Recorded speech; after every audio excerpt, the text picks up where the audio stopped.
الحمد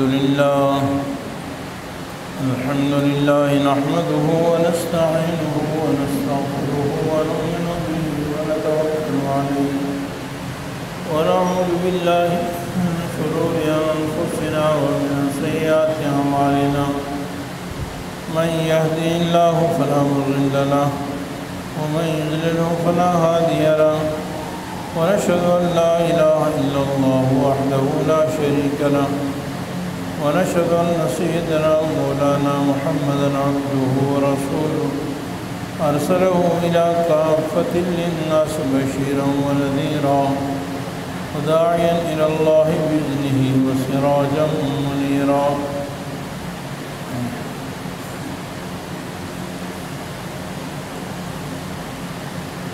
أما بعد فأعوذ بالله من الشيطان الرجيم بسم الله الرحمن الرحيم فإن آمنوا بمثل ما آمنتم به فقد اهتدوا وإن تولوا فإنما هم في شقاق صدق الله العلي العظيم وقال النبي صلى الله عليه وسلم لو كان بعدي نبيا لكان عمر أو كما قال عليه الصلاة والسلام وصدق رسوله النبي الحبيب الكريم ونحن على ذلك لمن الشاهدين والشاكرين والحمد لله رب العالمين. درود شریف اللهم صل على محمد وعلى آل محمد كما صليت على إبراهيم وعلى آل إبراهيم إنك حميد مجيد. اللهم بارك على محمد وعلى آل محمد كما باركت على إبراهيم وعلى آل إبراهيم إنك حميد مجيد. رب اشرح لي صدري ويسر لي أمري واحلل عقدة من لساني يفقهوا قولي رب زدني علما.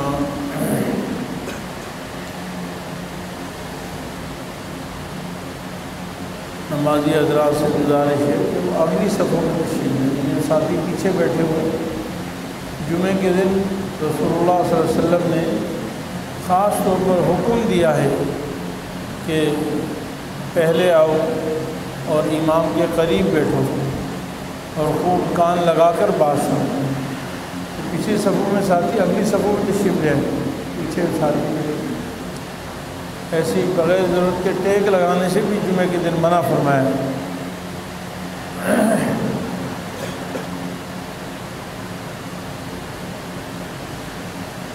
سب تعریفیں اللہ جل جلالہ کے لیے ہیں. اللہ جل جلالہ ساری کائنات کے خالق اور مالک ہیں. اللہ تعالیٰ نے ساری کائنات کو بنایا ہے اور ساری کائنات کا نظام اکیلے اللہ چلا رہے ہیں. میرے عزیز بھائیوں، اللہ تعالیٰ نے ہمیں بہترین دین عطا فرمایا ہے تاکہ اس دین پر چل کر ہم دنیا اور آخرت دونوں میں کامیاب ہو جائیں. اس میں دنیا کی بھی کامیابی ہے، چین اور سکون ہے، اور آخرت کی بھی کامیابی ہے. اللہ تعالیٰ نے ایسا کامل اور مکمل دین عطا فرمایا ہے کہ زندگی کے ہر پہلو میں دین کی رہنمائی حق موجود ہے. یعنی اسلام کو یہ امتیازی شان حاصل ہے کہ مسلمانوں کو کپڑے کیسے پہننے ہیں، صفائی ستھرائی کیسے رکھنی ہے، کھانا کیا ہے، پینا کیا ہے، جائز کیا ہے، ناجائز کیا ہے، ہر چیز کی رہنمائی گویا کہ خود عرش معلیٰ سے اللہ تعالیٰ فرما رہے ہیں. یہاں تک کہ وضو کا طریقہ بھی اللہ تعالیٰ ہمیں سکھا رہے ہیں کہ تم نے وضو کیسے کرنا ہے. یعنی اگر آدمی اسی بات کو تصور کر لے کہ مسلمانوں کو کتنا بڑا اعزاز حاصل ہے، کسی کو کپڑے پہننا اور صفائی ستھرائی کے طریقے اس کو ماں اور باپ سکھاتے ہیں. اور مسلمان کتنے معزز ہیں کہ ان کو ساری چیزوں کے طریقے اور اس کے احکام خود اللہ تعالیٰ آسمان سے بتاتے ہیں۔ جیسے وضو کے بارے میں آیت ہے الذین آمنوا اذا قمتم الى الصلاة فاغسلوا وجوہکم وایدیکم الی المرافق وامسحوا برؤوسکم وارجلکم الی الکعبین۔ وضو کے سارے احکام بتائیں گے۔ بہرحال میرے عزیز بھائیوں، اللہ تعالیٰ نے ہمارے لیے دنیا میں بہت سارے نمونے رکھے ہیں۔ ان نمونوں کو دیکھ کر انسان عبرت حاصل کرتا ہے اور اس کی اتباع کی کوشش کرتا ہے۔ جو برائی کے نمونے ہیں اس سے بچنے کی کوشش کرتا ہے، اور جو اچھائی کے نمونے اس میں اتباع کی کوشش کرتا ہے۔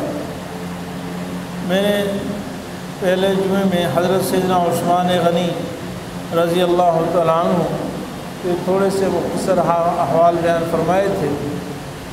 آج اسی مناسبت سے کیونکہ یکم محرم الحرام سیدنا عمر فاروق رضی اللہ تعالیٰ عنہ کی یوم شہادت ہے،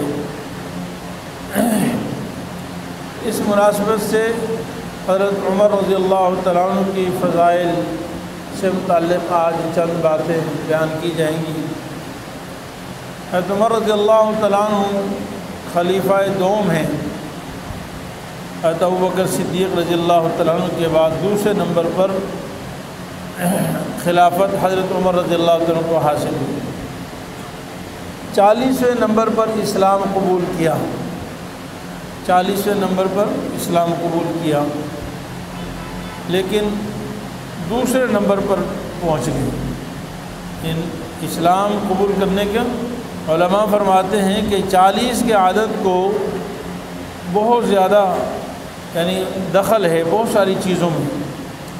انسانی جو تخلیق ہے پیدائش کی، احادیث میں آتی ہے کہ 40 دن کے مراحل ہوتے ہیں انسانی پیدائش میں، یعنی 40 دن تک لوتھڑا ہوتا ہے، 40 دن تک گوشت جمع ہوا خون ہوتا ہے، پھر لوتھڑا ہوتا ہے، پھر ہڈیاں چڑھتی ہیں 40 دنوں میں، اور جب 3 چلے پورے ہو جاتے ہیں یعنی 4 ماہ، تو پھر انسان کے اندر روح ڈل جاتی ہے وغیرہ۔ تو اسلام کو بھی اللہ تعالیٰ نے 40 پر تقویت حاصل فرمائی، کیونکہ رسول اللہ صلی اللہ علیہ وسلم نے دعا فرمائی اللہم اعز الاسلام بعمر بن ہشام او بعمر بن خطاب رضی اللہ عنہ۔ یہ الفاظ یہ تھے اللہم اعز الاسلام بعمر بن خطاب او عمر بن ہشام، اے اللہ اسلام کو قوت، اسلام کو غلبہ، اسلام کو عزت عطا فرما، یا تو عمر بن خطاب کے ذریعے سے یا عمر بن ہشام کے ذریعے سے۔ آپ صلی اللہ علیہ وسلم نے عرب میں 2 جنگجو بہادر طاقتور جن کی لوہا مانا جاتا تھا، ان میں سے ایک کے لیے دعا فرمائی۔ ہو سکتا ہے کہ نبی کریم صلی اللہ علیہ وسلم کو یہ اشارہ ملا ہو نبوی اللہ تعالیٰ کی ذات کی طرف سے کہ ایک کو ہدایت ملے گی، اس لیے رسول اللہ صلی اللہ علیہ وسلم نے یہاں پر دعا ایک کے لیے فرمائی۔ فرمایا یا عمر بن خطاب کے ذریعے سے اسلام کو غلبہ دے دے، یا عمر بن ہشام کے ذریعے سے اسلام کو عزت عطا فرما۔ عمر بن ہشام جو ہے یہ ابو جہل کا نام ہے، اور عمر بن خطاب رضی اللہ عنہ سیدنا عمر کا نام ہے۔ زبان نبوت سے ثابت ہے کہ اسلام کو عزت عطا فرما عمر بن خطاب کے ذریعے سے، لیکن جب بھی کبھی کوئی بات ہوتی لوگ کہتے کہ اسلام کو بڑی عزت ملی عمر بن خطاب سے، تو فرماتے ہرگز نہیں، رو پڑتے تھے۔ فرمایا عمر بن خطاب کو عزت ملی اسلام کے ذریعے سے۔ عمر بن خطاب کون تھا؟ تجھے کون جانتا تھا؟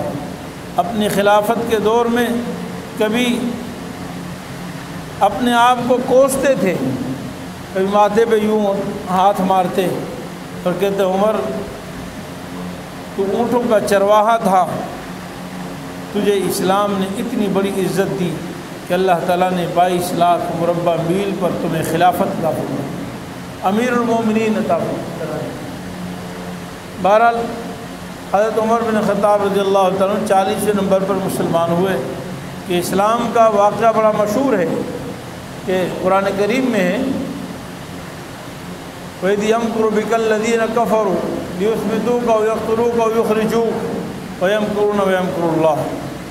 آپس میں مشورہ کر رہے تھے کہ رسول اللہ صلی اللہ علیہ وسلم کا دین روزانہ بڑھ رہا ہے اور اتنے لوگ مسلمان ہو گئے، کچھ خفیہ تھے کچھ ظاہر تھے، تو کچھ سد باب ہونا چاہیے۔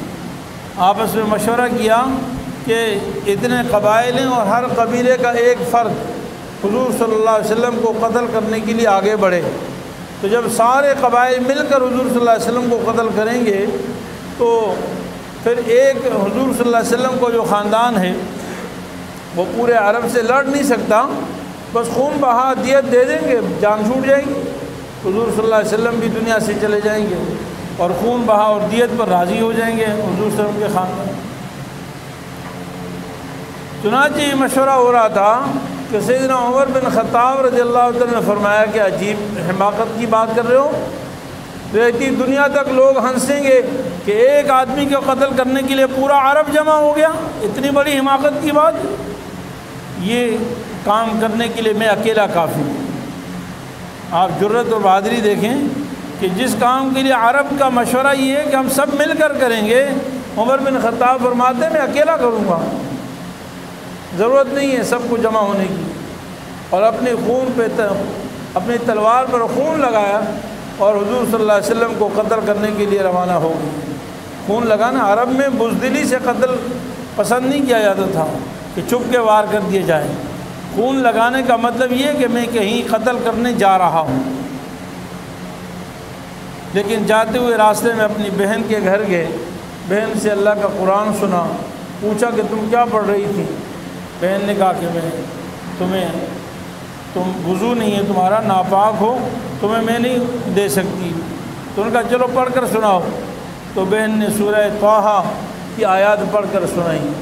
طٰہٰ ما انزلنا علیک القرآن لتشقى الا تذکرۃ لمن یخشی تنزیلا ممن خلق الارض والسماوات العلی الرحمن علی العرش استوى له ما في السماوات وما في الأرض وما بينهما وما تحت الثرى وإن تجهر بالقول فإنه يعلم السر وأخفى الله لا إله إلا هو له الأسماء الحسنى۔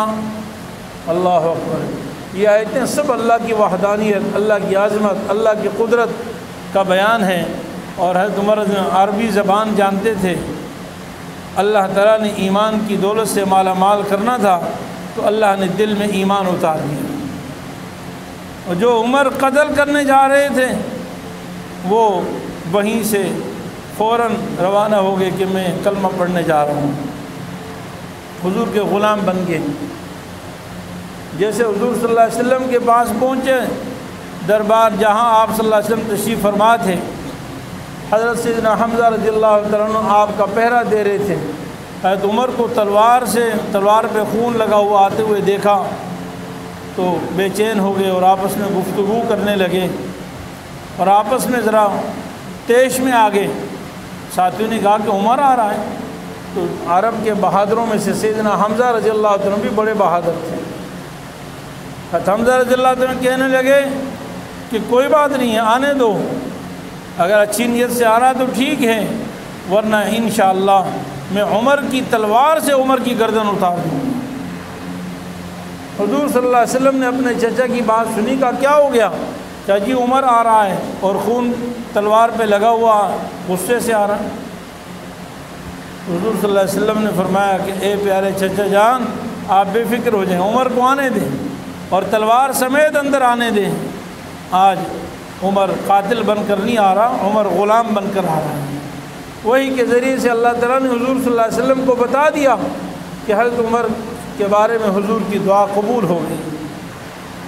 چنانچہ حضرت عمر رضی اللہ عنہ اندر تشریف لائے اور حضور صلی اللہ علیہ وسلم نے کلمہ پڑھایا، اور حضرت عمر کو یہ اعزاز حاصل ہے کہ جیسی حضرت عمر رضی اللہ عنہ نے کلمہ پڑھا، لا اشہد ان لا الہ الا اللہ واشہد ان محمد عبدہ ورسولہ، تو زبان نبوت سے خود رسول اللہ صلی اللہ علیہ وسلم نے نعرہ تکبیر بلند فرمایا اور سارے صحابہ نے اللہ اکبر کہا۔ تو بہرحال حضرت عمر رضی اللہ تعالیٰ عنہ کو اللہ نے بڑی عزت عطا فرمائی ہے۔ نبی کریم صلی اللہ علیہ وسلم نے حضرت عمر رضی اللہ عنہ کی شان بیان فرمائی، اور اتنی بڑی شان بیان فرمائی کہ اس سے بڑھ کر کوئی شان بیان کرنے کی امتی کے لیے کوئی اور صورت ممکن نہیں ہے۔ نبی کریم صلی اللہ علیہ وسلم نے فرمایا کہ امت کا دروازہ، نبوت کا دروازہ بند ہو چکا ہے، میں آخری نبی ہوں، میرے بعد قیامت تک اب کوئی نبی نیا نہیں آئے گا، لیکن اگر صلاحیت اور اہلیت کی بنا پر کوئی نیا نبی آنے کی بات ہوتی تو لو کان بعد نبی لکان عمر، اگر میرے بعد کوئی نبی ہوتا تو پھر اس کے لائق سیدنا عمر فاروق رضی اللہ عنہ تھے کہ وہ نبی ہوتے۔ کتنی بڑی شان ہے حضرت عمر رضی اللہ تعالیٰ عنہ۔ نبی کریم صلی اللہ علیہ وسلم نے بے شمار بار حضرت عمر رضی اللہ عنہ کے بارے میں مختلف پیشن گوئیاں فرمائی ہیں، یعنی یوں سمجھ لیں کہ تقریباً ہر چیز کے بارے میں پیشن گوئی ہے۔ ایک دفعہ رسول اللہ صلی اللہ علیہ وسلم نے فرمایا کہ حضرت عمر رضی اللہ تعالیٰ عنہ ان اللہ جرى الحق على لسان عمر وقلبه، اللہ تعالیٰ نے حق کو سیدنا عمر رضی اللہ تعالیٰ عنہ کی زبان اور دل پر جاری فرما دیا ہے۔ زبان اور دل پر اللہ تعالیٰ نے حق کو جاری فرما دیا ہے۔ اور ایک دفعہ فرمایا حضور صلی اللہ علیہ وسلم نے کہ جدھر عمر جاتے ہیں حق بھی ادھر ہی جاتا ہے، جدھر عمر جاتے ہیں حق بھی اسی طرف ہوتا ہے۔ یعنی اللہ تعالیٰ نے اس امت میں کچھ لوگ ایسے پیدا فرمائے جن کو حق کا الہام ہوتا ہے، ان ملہم لوگوں میں سے جن کو حق کا الہام اللہ تعالیٰ فرماتے ہیں ان میں سے حضرت عمر رضی اللہ تعالیٰ عنہ ہے۔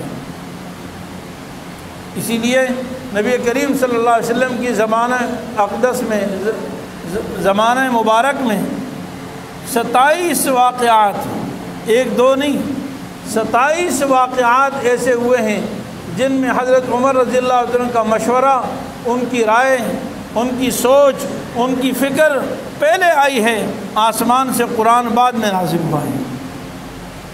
سبحان اللہ۔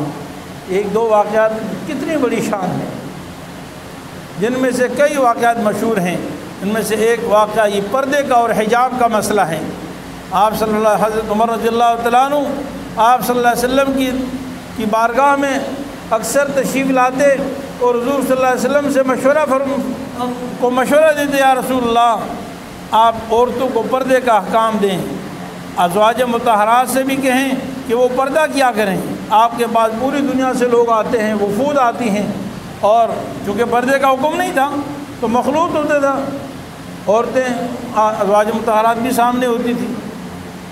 یہاں تک کہ بعض ازواج مطہرات نے سیدنا عمر فاروق رضی اللہ تعالیٰ عنہ سے اس طرح کی کچھ ناراضگی کا شکوہ بھی کیا کہ تمہیں پتہ نہیں کیا ہو گیا ہے، ہمارے پیچھے لگے ہو کہ یہ کرنا چاہیے وہ کرنا چاہیے، تم عورتوں کے بارے میں یہ کرنا چاہیے۔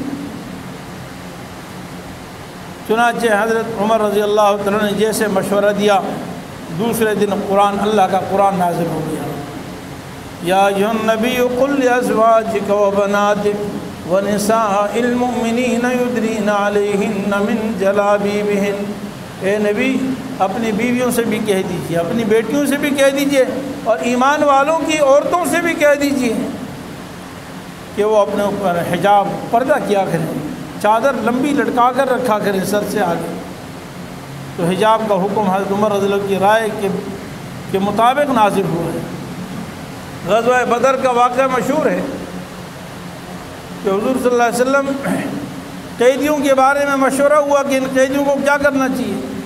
اکثر صحابہ کی رائے یہ تھی کہ ان سے فدیہ لے کر ان کو چھوڑ دینا چاہیے۔ ایک حضرت عمر رضی اللہ تعالیٰ عنہ اور ایک اور صحابی تھے، ان دو کی رائے یہ تھی نہیں، ان سب کو ان کے رشتہ داروں کے حوالے کیا جائے، کیونکہ اسلام کا پہلا عظیم معرکہ ہے، اور ساری دنیا کو عملاً یہ بتایا جائے کہ ہم نے اللہ اور اس کے رسول کے ہاتھ پر ایسے بیعت کی ہے، اور اللہ کی محبت اور اللہ کے رسول کی محبت ہمارے دلوں میں ایسی رچ بس گئی ہے کہ اس کے مقابلے میں نہ باپ کی کوئی حیثیت ہے، نہ ماں کی کوئی حیثیت ہے، نہ بھائی کی کوئی حیثیت ہے، نہ چچا کی کوئی حیثیت ہے، نہ ماموں کی حیثیت، سارے رشتے ناتے اس کے مقابلے میں ہے کوئی حیثیت نہیں۔ چنانچہ سب کے حوالے کیے جائے اور ہر رشتہ دار مسلمان اپنے رشتہ دار کافر کو قتل کرے تاکہ اسلام کا اعزاز ظاہر ہو۔ رسول اللہ صلی اللہ علیہ وسلم نے فدیے کا فیصلہ فرمایا کہ نہیں فدیہ لیا جائے، لیکن آسمان سے اللہ کا قرآن نازل ہوگا۔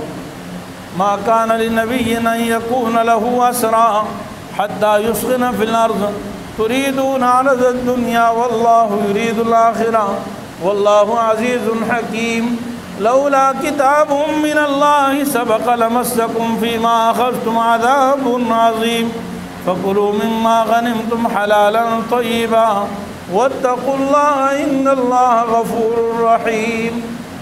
اللہ تعالیٰ نے فرمایا کہ یہ کام مناسب نہیں تھا، یہ کام مناسب نہیں تھا، لیکن ہم نے چونکہ پہلے سے لکھ دیا ہے کہ اس طرح کی غلطیاں ہم نے معاف کر دی ہیں، اور اللہ کا عذاب، اللہ کے نبی جب امت میں موجود ہوں تو اللہ کا عذاب نہیں آتا ہے، یہ ہمارا فیصلہ ہے، اس لیے ہم نے اس غلطی کو معاف کر دیا ہے، اور اب جو تم مال غنیمت لے چکے ہو وہ بھی تم کھاؤ پیو، ہم نے تمہارے لیے حلال کر دی ہے۔ اللہ تعالیٰ، اللہ سے ڈرو، اللہ بہت معاف کرنے والے ہیں۔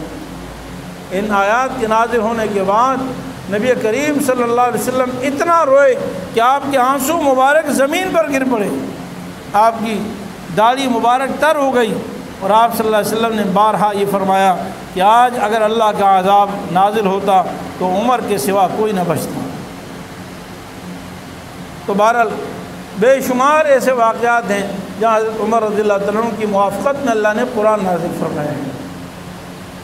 حضرت ایک دفعہ ازواج مطہرات آپ صلی اللہ علیہ وسلم کی خدمت میں بیٹھی ہوئی تھی اور کسی چیز کا کوئی مطالبہ کر رہی تھی، کوئی اصرار کر رہی تھی، اور آپ صلی اللہ علیہ وسلم ان کو منع کر رہے تھے یا خاموش تھے، جیسے گھر میں ہوتا ہے، تو گھریلو زندگی میں ہوتا ہے، جیسے میاں بیوی ایک دوسرے سے باتیں کر رہے ہوتے ہیں، تو اس طرح کی آپ صلی اللہ علیہ وسلم بابا کہتے ایسے نہیں کرنا چاہیے، وہ ماں مطالبہ کر رہی تھی۔ تو اتنے میں سیدنا عمر فاروق رضی اللہ عنہ تشریف لے آئے، تو ساری ازواج مطہرات اٹھ کے چلی، اور حضرت عمر رضی اللہ عنہ کو پتہ چل گیا کہ یہ وہ مطالبہ کر رہی تھی، لیکن حضرت عمر کی وجہ سے اٹھ کے چلی گئی اور مطالبہ چھوڑ دیا۔ تو حضرت عمر رضی اللہ عنہ کو جب پتہ چلا تو حضرت عمر نے ذرا ان کو ڈانٹا، ازواج مطہرات کو، یہ اس زمانے کی بات ہے جب حجاب کا حکم وغیرہ نازل نہیں تھا، تو کہا کہ دیکھو میرا خیال کر کے کہ میری وجہ سے، یعنی میری وجہ سے شرما کر تم یہاں سے چلی گئی، حالانکہ اللہ کے رسول تو زیادہ حقدار ہے کہ ان سے شرم کی جائے، اور ایک لفظ یہ بھی فرمائے اپنی جانوں کے دشمنوں، یعنی تم مجھ سے شرم کھا رہی ہو، حیا کر رہی ہو، اور میری وجہ سے تم اٹھ کے چلی گئی، اور جب اللہ کے رسول تمہیں منع فرما رہے تھے تو تم نے شرم نہیں کی اور تم نے ان کی وجہ سے اٹھ کر نہیں گئی۔ تو ازواج مطہرات نے آگے سے کہا کہ اصل میں آپ کے اخلاق بہت سخت ہیں، انت اغلظ، آپ جو ہے بڑے تند خو ہیں، سخت اخلاق والے ہیں، تو ہم آپ سے ڈر گئی، اور رسول اللہ صلی اللہ علیہ وسلم تو رحم و شفقت کے پیکر ہیں، سراپا رحمت ہیں، اس لیے ہم نے ان سے تو ہم نے حیا نہیں کھائی، لیکن آپ سے ڈر کر آپ کے بد اخلاقی اور سخت مزاجی کی، یعنی سخت مزاجی کی وجہ سے ہم ڈر گئے۔ یہ تو ازواج مطہرات نے رائے دی۔ نبی کریم صلی اللہ علیہ وسلم نے جب ازواج مطہرات کی یہ بات سنی تو فرمایا نہیں، ایسی بات نہیں ہے کہ عمر سخت اخلاق والے ہیں، تند خو ہیں، بلکہ بات کچھ اور ہے۔ بات یہ ہے کہ جس راستے پہ عمر چلتے ہیں اس راستے پر شیطان نہیں چل سکتا۔ پہلے شیطان ان کو اکسا رہا تھا کہ تم مطالبہ کرو، لیکن جب حضرت عمر آئے تو شیطان بھاگ گیا۔ عمر آئے تو جس راستے پر عمر چلتے ہیں اس راستے پر بھی شیطان نہیں چل سکتا ہے۔ اللہ تعالیٰ نے یہ اعزاز حضرت عمر کو عطا فرمایا۔ اس پہ یہ نہیں سوچنا چاہیے، بعض دفعہ آدمی سوچتا ہے کہ یار عمر کو یہ فضیلت حاصل ہے اور نبی سے بھی بڑھ کر۔ دیکھیے کرامات، معجزات یہ کسی کی فوقیت کے لیے نہیں ہوتے ہیں، ہر نبی کو اس کے اعتبار سے مختلف معجزے دیے گئے۔ اور مختلف اولیاء اللہ کو کرامتیں دی گئی۔ یہ کرامات جو ہوتی ہے وہ بھی بڑوں کی صدقہ ہوتا ہے، انہیں کا فیض ہوتا ہے۔ مریدین کا اور تابعداروں کا اور شاگردوں کی کرامتیں جو ہوتی ہیں نا، وہ بھی بڑوں کی فیض ہوتی ہے۔ یہ کرامات میں سے ہیں، یہ خصوصیات میں سے ہیں۔ ضروری نہیں کہ جس کو فضیلت حاصل ہو تو اس کو ساری کرامتیں اور سارے معجزات اسی کو حاصل ہوں۔ تو یہ کرامت میں سے آپ صلی اللہ علیہ وسلم کی امت کے مختلف لوگوں کو مختلف کرامتیں عطا فرمائی۔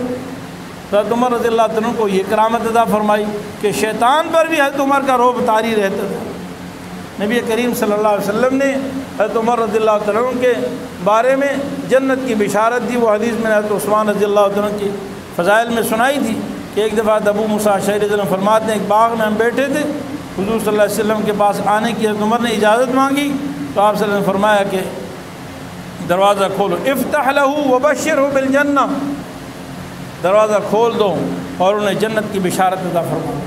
نبی کریم صلی اللہ علیہ وسلم نے حضرت عمر رضی اللہ تعالیٰ عنہ کی شہادت کی گواہی زندگی میں عطا فرمائی۔ ایک دفعہ ایک صبیر نامی پہاڑی پر سیدنا نبی کریم صلی اللہ علیہ وسلم، ابو بکر صدیق اور سیدنا عمر اور حضرت عثمان رضی اللہ عنہ تشریف پر، چاروں حضرات تھے۔ زلزلہ آیا تو حضور صلی اللہ علیہ وسلم نے پہاڑی پر پاؤں مارا اور فرمایا کہ ٹھہر جا، اسکت یا صبیر، ٹھہر جا، تجھے پتہ نہیں کہ تیرے اوپر ایک نبی، ایک صدیق اور دو شہید ہیں، ایک نبی اور ایک صدیق سیدنا ابو بکر صدیق رضی اللہ عنہ اور دو شہید حضرت عمر اور حضرت عثمان غنی رضی اللہ تعالیٰ عنہ ہیں۔ نبی کریم صلی اللہ علیہ وسلم نے حضرت عمر رضی اللہ عنہ کے بارے میں علم کی گواہی دی۔ آپ سے فرمایا کہ میں نے ایک دفعہ خواب دیکھا اور مجھے دودھ دلایا گیا اور میں نے وہ پیا یہاں تک کہ میں سیراب ہو گیا، اور سیرابی میرے یعنی جیسے انگلیوں سے ٹپکنے لگی، سیرابی انگلیوں سے جیسے آدمی تر و تازہ نہیں ہو جاتا، انگلیوں سے ٹپکنے لگی، اور میں جب خوب سیر ہو گیا تو میں نے بقیہ دودھ حضرت عمر رضی اللہ عنہ کو دے دیا۔ یہ خواب دیکھا۔ صحابہ نے پوچھا یا رسول اللہ اس کی تعبیر کیا ہے؟ فرمایا علم ہے اس کی تعبیر، العلم، یعنی حضور صلی اللہ علیہ وسلم نے اپنا بقیہ علم جو ہے حضرت عمر رضی اللہ عنہ کے حوالے کر دیا۔ آپ صلی اللہ علیہ وسلم نے حضرت عمر رضی اللہ عنہ کے لیے بہادری، قوت، جرت، شجاعت کی گواہی آپ صلی اللہ علیہ وسلم نے اپنی زبان اقدس سے دی۔ آپ صلی اللہ علیہ وسلم فرماتے ہیں کہ میں نے خواب دیکھا کہ ایک کنواں ہے اور اس سے میں نے پہلے ڈول نکالے، جتنے اللہ نے مقرر کیے اتنے نکال لیے، پھر اس کے بعد میں نے وہ ڈول حضرت ابو بکر کو دیے، لیکن ابو بکر رضی اللہ عنہ ڈول نکالنے میں ذرا کمزور تھے، انہوں نے ایک یا دو ڈول نکالے اور اس کے بعد وہ ڈول حضرت عمر رضی اللہ عنہ کو دے دیا گیا، اور انہوں نے تو اتنے ڈول نکالے کہ اس جیسا بہادر، اس جیسا شجاعت والا، اس جیسا طاقت والا میں نے کوئی اور نہیں دیکھا، اتنی جرت سے ڈول نکالے، یہاں تک کہ وہاں پر لوگوں نے اونٹوں کو پانی پلانے کا پوری گھاٹ بنا دی۔ صحابہ نے پوچھا یا رسول اللہ اس کی تعبیر کیا ہے؟ فرمایا اس کی تعبیر خلافت ہے۔ اس کی تعبیر کیا ہے؟ خلافت ہے، یعنی حضرت عمر ابو بکر صدیق رضی اللہ عنہ خلیفہ بنے تو انہوں نے 2 سال کی خلافت کی، ایک یا دو ڈول نکالے خلاف، اور آپ سمجھ کے حضرت ابو بکر کی صدیق کے زمانے میں یعنی اسلام بہت زیادہ پھیلا نہیں، کیونکہ فتنوں کا دور تھا، مختلف فتنوں نے سر اٹھا لیا اور ان فتنوں کو دبانے میں ان کا وقت گزر گیا، 2 سال تھا۔ پھر اس کے بعد حضرت عمر رضی اللہ عنہ نے 10 سال خلافت کی، اور ایسی خلافت کی انگریز مورخ کہتا ہے، ایک انگریز مورخ کہتا ہے کہ اگر حضرت عمر رضی اللہ عنہ کو مزید 2-4 سال بھی خلافت مل جاتی تو پوری دنیا پر اسلام کا پرچم لہرا جاتا۔ تو بہرحال حضرت عمر رضی اللہ عنہ کے بارے میں رسول اللہ صلی اللہ علیہ وسلم نے بے شمار بشارت عطا فرمائی۔ معراج کی شب میں فرماتے ہیں رسول اللہ صلی اللہ علیہ وسلم کہ میں نے جب جنت کی سیر کی، حضرت بلال رضی اللہ عنہ کو دیکھا اور بھی صحابہ کو دیکھا، تو فرماتے ہیں میں نے ایک محل دیکھا جس کے باہر ایک خوبصورت ترین ایک حور وضو کر رہی تھی، تو میں نے پوچھا لمن ھذا القصر، یہ محل کس کا ہے؟ تو مجھے بتایا گیا کہ یہ حضرت عمر رضی اللہ عنہ کا ہے۔ میرا دل چاہا کہ میں اندر جا کر دیکھ لوں محل کو، لیکن پھر حضرت عمر کی غیرت مجھے یاد ہے۔ حضرت انس رضی اللہ عنہ حضرت ابو ہریرہ رضی اللہ عنہ فرماتے ہیں کہ آپ صلی اللہ علیہ وسلم نے جب یہ فرمایا نا کہ مجھے عمر کی غیرت یاد آ گئی، اس لیے پھر میں محل میں داخل نہیں ہوا، تو آپ صلی اللہ علیہ وسلم کی اس بات پر حضرت عمر رو پڑے، اور پھر سارے صحابہ رو پڑے، اور پھر نبی کریم صلی اللہ علیہ وسلم بھی رو پڑے، سارے رو پڑے، اس مجلس میں سارے رو پڑے۔ اور حضرت عمر نے فرمایا بی ابی انت و امی یا رسول اللہ علیک اغار، یا رسول اللہ میرے ماں اور میرے باپ آپ پر قربان، کیا میں آپ کے محل میں آنے پر میں غیرت کھاؤں گا؟ آپ اگر میرے محل میں جو میرے لیے اللہ نے بنایا جنت میں، آپ اس میں چلے جاتے تو میں غیرت کھاؤں گا؟ ایسا نہیں ہو سکتا تھا۔ بہرحال آپ صلی اللہ علیہ وسلم نے جنت کے محل کی بشارت رسول اللہ صلی اللہ علیہ وسلم، اور بھی بے شمار بشارتیں ہیں۔ ان حضرات کے ان واقعات کی بیان کرنے کا مقصد یہ کہ یہ ہمارے لیے سرمایہ ہیں، اور ہمیں اس پر بجا طور پر فخر کرنا چاہیے۔ اور فخر کا اصل مقصود کیا ہے کہ ہم ان کی اتباع کریں، ان کے نقش قدم پر چلیں، تاکہ اللہ تعالی ہماری قیامت کے دن بھی ہمارا حشر ان کے ساتھ فرما دیں۔ وآخر دعوانا ان الحمد للہ رب العالمین۔